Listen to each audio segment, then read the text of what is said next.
Right. 30 years. And here he is at last, live. Ladies and gentlemen, Billy Birmingham. Oh, look at this. I'm so excited. You can imagine 30 years, this is the closest I've been to Channel 9's cricket coverage. This iconic coverage that has kept me in good stead for 30 years, put my kids through school, and now here I am sitting between a couple of marks. Indeed. A pair of marks. Not just the cricket. I mean, I'm thinking of, you know, Ray Warren, Rabs, Darryl Easton. Oh, I mean, dead set on the Fairnickham department. I've had a lot of fun with him too, Nico. I'll tell a man that much. But no, listen, this is very exciting. Richie and Bill and poor old Tony, rest his soul. What moment? I mean, you're sitting watching the cricket one day on 9. I mean, what motivated you? Well, the thing is that what Kerry Packer did for cricket just revolutionised the game, and changed it forever. And it did every form of the game. Every form of the game benefited from what KP did in 77, 78. And I was sitting around, drawn back into the game, like hundreds of thousands of other people, drawn back into the game of cricket, drawn back in by this new coverage with, coloured uniforms and lights and cameras everywhere. And then, of course, that triumvirate of commentators who kicked things off. Benaud, whom I was very familiar with, Tub, as a great Australian captain and a player, but I had no idea that he had that kind of voice. And, his bottom lip had a mind of its own. Probably still does, actually. But he turned side on, and it was like in a different postcode. And a great reader of the game and whatever, but just a voice. And then right alongside him, got him, yes, go on. Oh, Bill popped an O-ring every time a wicket fell. And Tony, of course, well, hard and fast, and Glenn McGraw. I didn't actually sound very much like him, but as long as I put in lots of those broad vowel South African sounding words, hard and fast, carnage, park the car, which was one of Tony's personal favourites. He rang me up one day, Tony. He said, "Oh, look, I've got to do this live performance tonight. What are some of the expressions I use?" I thought he was kidding. I said, "What do you mean?" He said, "Oh, just a couple of one-liners I can drop." And I just said, "Well, why don't you say the car park's full and there should be a bit of carnage out there?" He said, "Thanks, that's all I need." Oh, I know, Isn't that weird? That Tony obviously was a great loss to all of us last year, and he very would much love so to have been here today because he was a big fan of yours. I remember was. sitting in a car with Tony Greig after a game of golf, and he rang you up. Yep. And I think you just brought out Boned, I think it was, the latest one.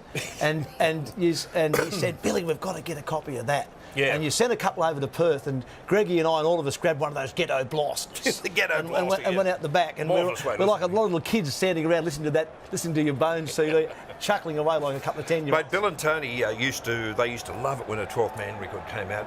Tony said Bill and I would, disappear down the far end of the commentary area and have a bit of a listen to it.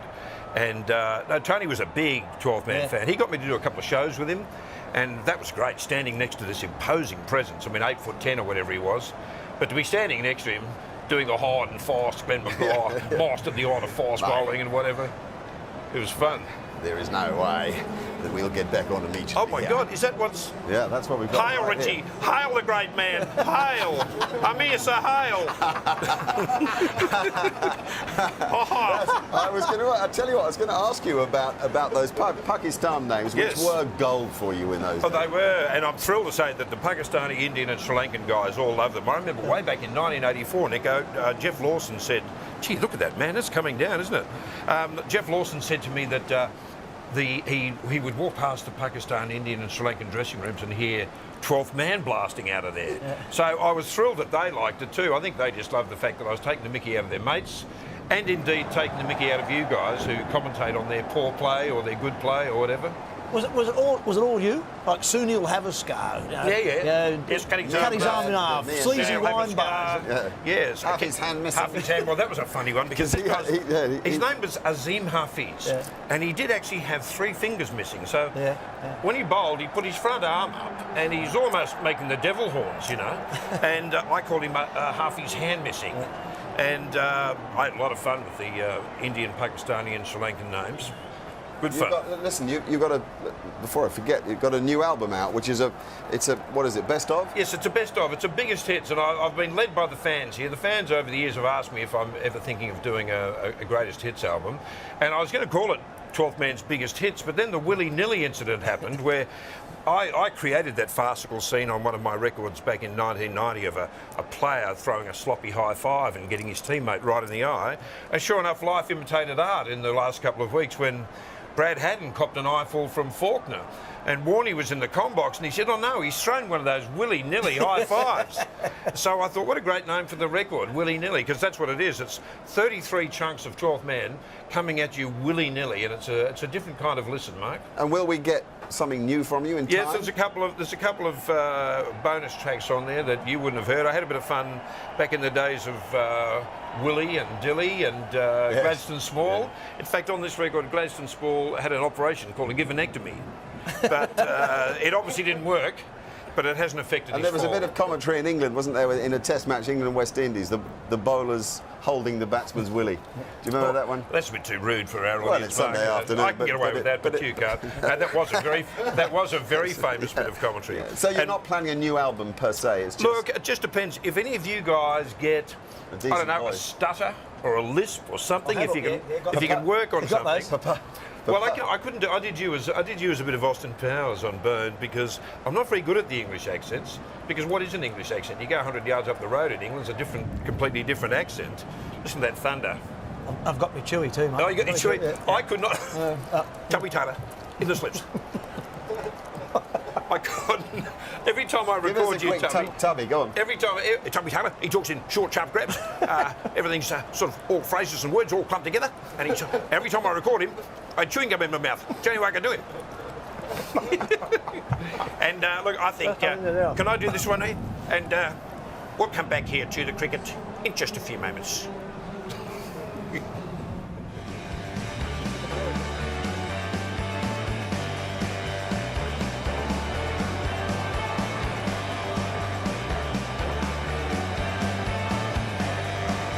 Today's special fan moment brought to you by our friends at BWS. Got him! Got him, yes! Yes, Who was that? And the fan received a gift card from BWS. Remember, always drink responsibly. Yes, and more of us prized at the gift card from BWS. How appropriate that the 12th man should be in a segment sponsored by BWS. Such a They get a nice envelope with a few bob in it. Very nice. Few bob in it. That's bad weather out there, isn't it? It's all happening here. The tension, the drama, the buzz, the rain, the hail. Hail? Hail, Richie. Hail the great man. I'm here, Sir Hail. Well, that's his name, you idiot. Yeah, that's his name. Oh, sorry, Richie. Oh, his names all sound like swear words. Some of them sound like...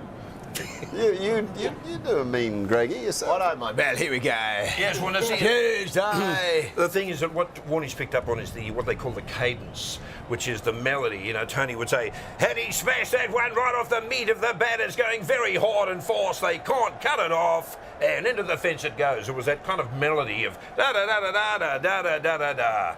So what is it you look for? When you're deciding a bloke is to be a subject for you, what do you say? Well, I guess. The thing is, Nico, you and I were talking before about me being a satirist rather than an impersonator. So I have to try and get the voices close enough that people will happily accept that that's your Richie and that's your Bill and that's your Tony.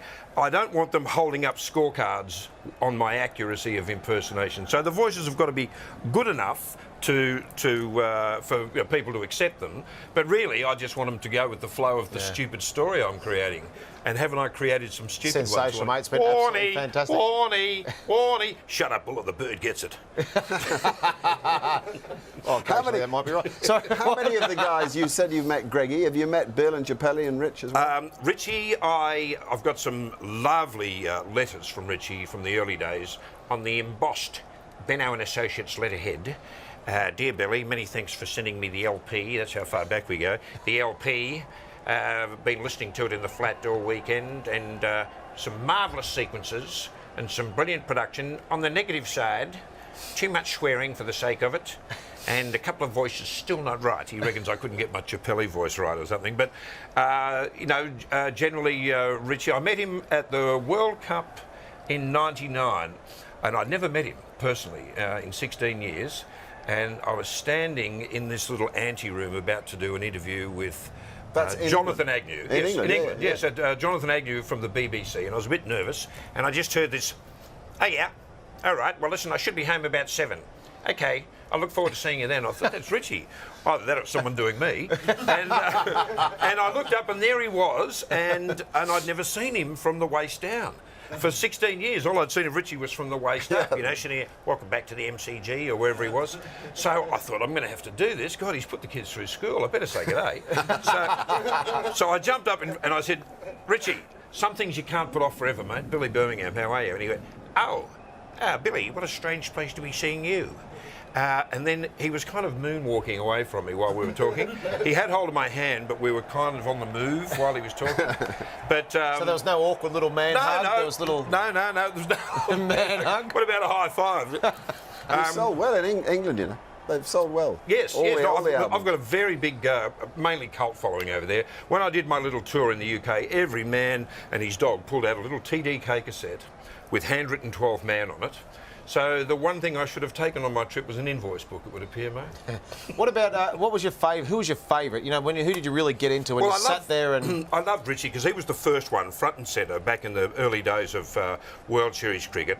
And he used to ride side saddle. Do you remember Richie used to, you know, he was sort of side saddle to the...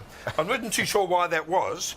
But, you know, the welcome back to the SCG or the MCG, and it was just, I don't know, I had this penchant, or penchant, of course, as Ray Warren says, penchant, for doing silly voices, and I just found myself with my mates in the lounge room doing Richie's voice. And then I started to gravitate to Bill, because, let's face it, Bill stuck out like the proverbial DBs. Shane Warne, the hero, I love him, I want to buff him, get him up here.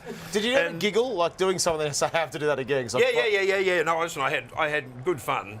You know, making the records. But the best fun, of course, was other people enjoying it. Yeah.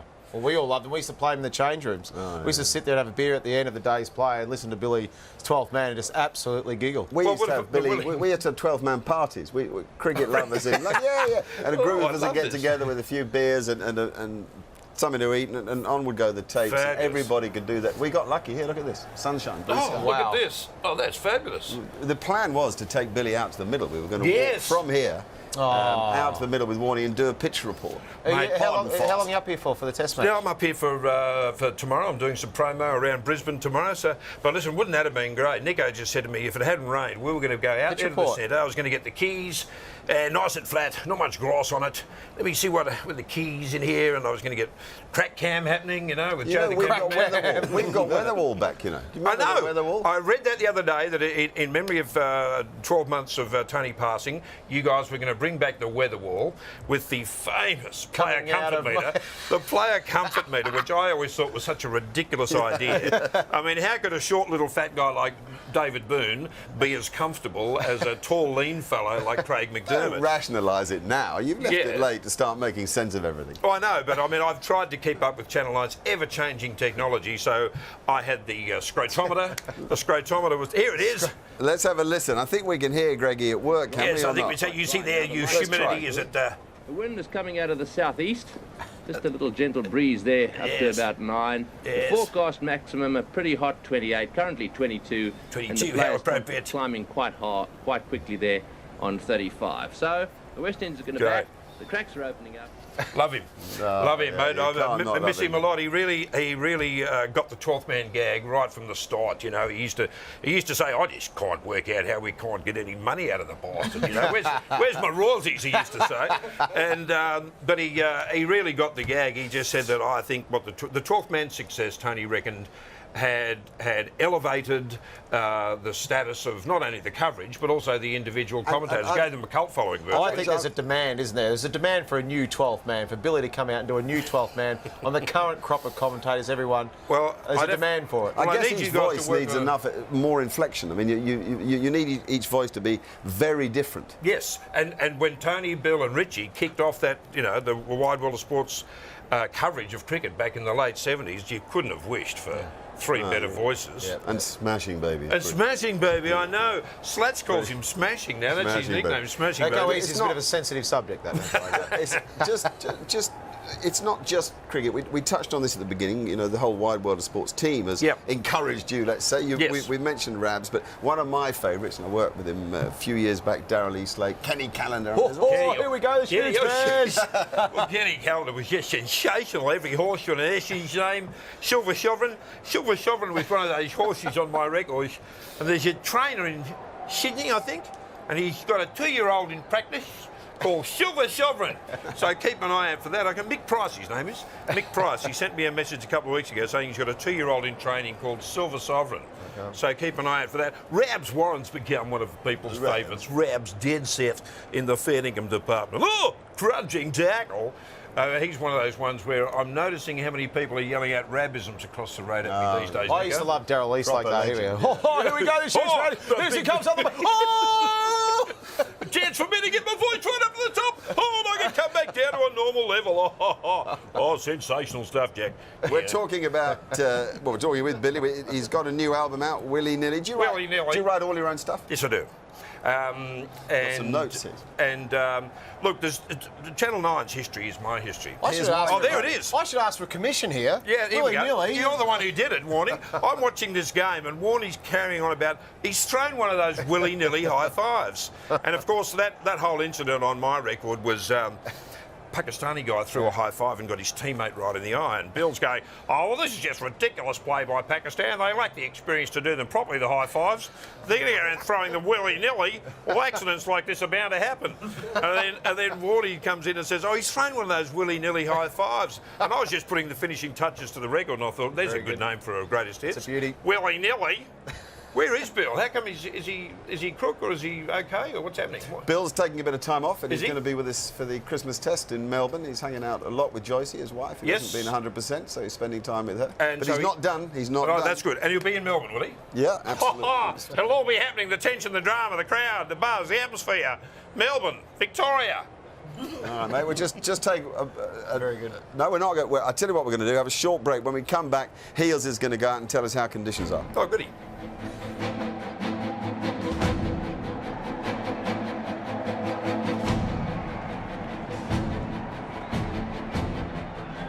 Team with us in the box here. That was a good start. It was a marvellous stroke. Oh. Nearly knocked him over that one. Peter Siddle actually caused Kevin Pearson a lot of hassle. He was all over him a little bit. He tried to take advantage of Nathan Lyon too. Yes, I noticed that. Peter Siddle early on.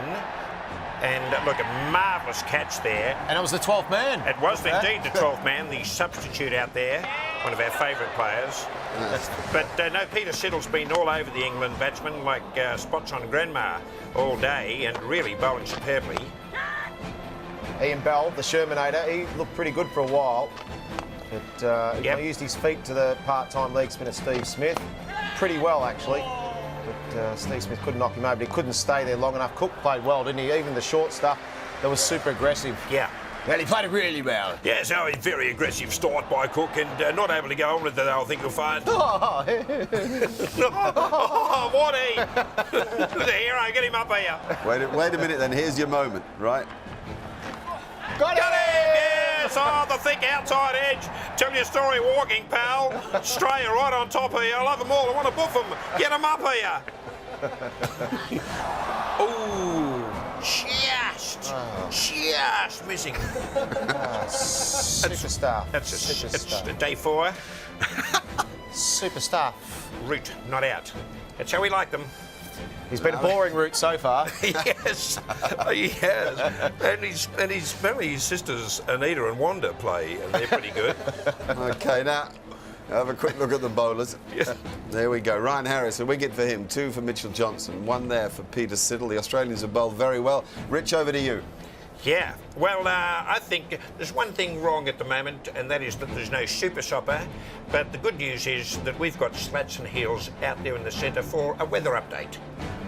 Oh, smashing stuff up there, gents, I've got to say. Now, I'm about 10 metres from the pitch on the western side, and the water that is lying around here is quite something. There are ponds of water. There's a super sopper operating. It's coming over my way now.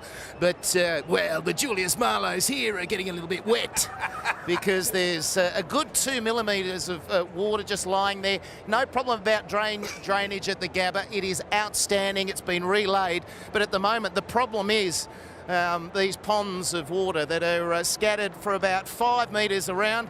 But as I say, we're about 10 metres from the pitch, and this is important water that they have to get rid of. So part of it will drain. The super sopper heels will be doing a lot of work as well. How does it look over there? Yeah, it looks similar, although the first job, the super sopper, or that mini super sopper, the big super sopper is about to come out. Kevin Mitchell's never used it, never needed it. But the first thing they did was get to the bowlers' marks, these bowlers' foot marks, which are going to play a big part in whether we come back on or not. I guess we're lucky that it's Australia. They'll probably play in anything, but there's a lot of moisture gathered around those holes. This whole field has been relayed, so they're very confident in the investment they've made here that it will drain in time to start surprisingly quickly. So there's not a whole lot of surface water left in these run-ups, but they're still working on it. You can see the difference as well, and you can see from up the top the difference of where the covers came off and where the covers weren't. You can see splashy water there as you walk up to the wicket square where the covers were very dry. So the last few steps and delivery strides of the bowlers are all good.